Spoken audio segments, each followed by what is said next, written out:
Proceed, sir.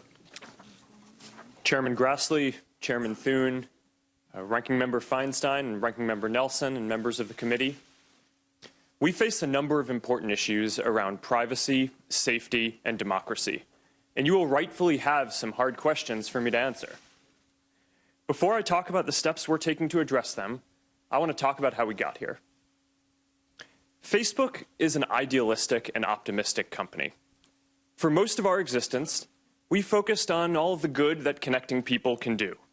And as Facebook has grown, people everywhere have gotten a powerful new tool for staying connected to the people they love, for making their voices heard, and for building communities and businesses.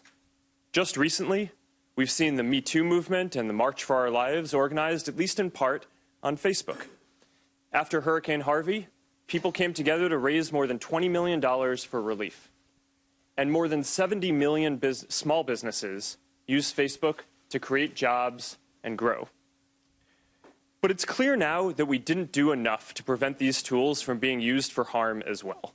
And that goes for fake news, for foreign interference in elections, and hate speech, as well as developers and data privacy.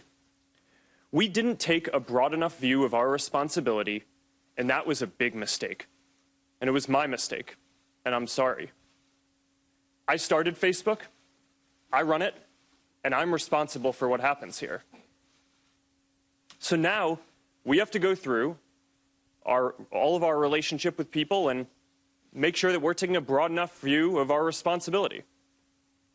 It's not enough to just connect people. We have to make sure that those connections are positive. It's not enough to just give people a voice.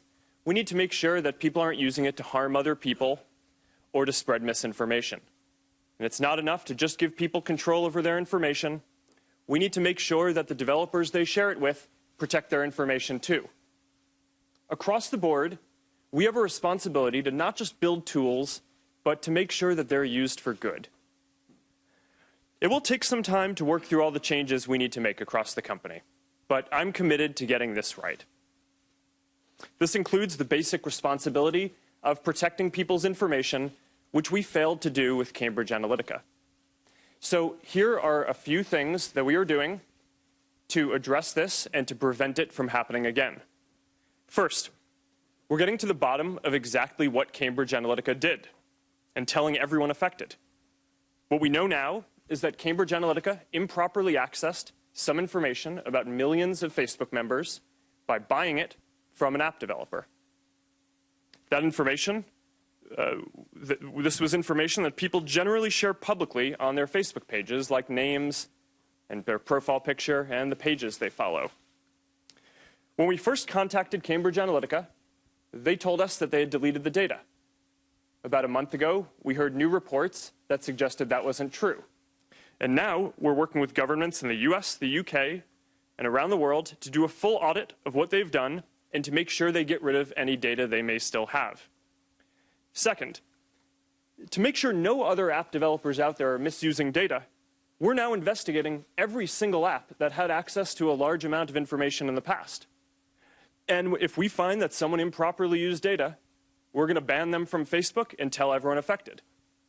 Third, to prevent this from ever happening again going forward, we're making sure that developers can access as much information now.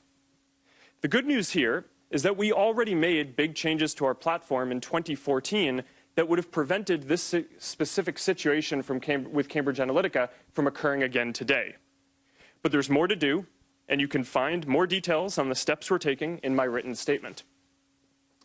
My top priority has always been our social mission of connecting people, building community, and bringing the world closer together. Advertisers and developers will never take priority over that as long as I'm running Facebook. I started Facebook when I was in college. We've come a long way since then. We now serve more than 2 billion people around the world, and every day, people use our services to stay connected with the people that matter to them most. I believe deeply in what we're doing, and I know that when we address these challenges, we'll look back and view helping people connect and giving more people a voice as a positive force in the world. I realize the issues we're talking about today aren't just issues for Facebook and our community. They're issues and challenges for all of us as Americans. Thank you for having me here today, and I'm ready to take your questions.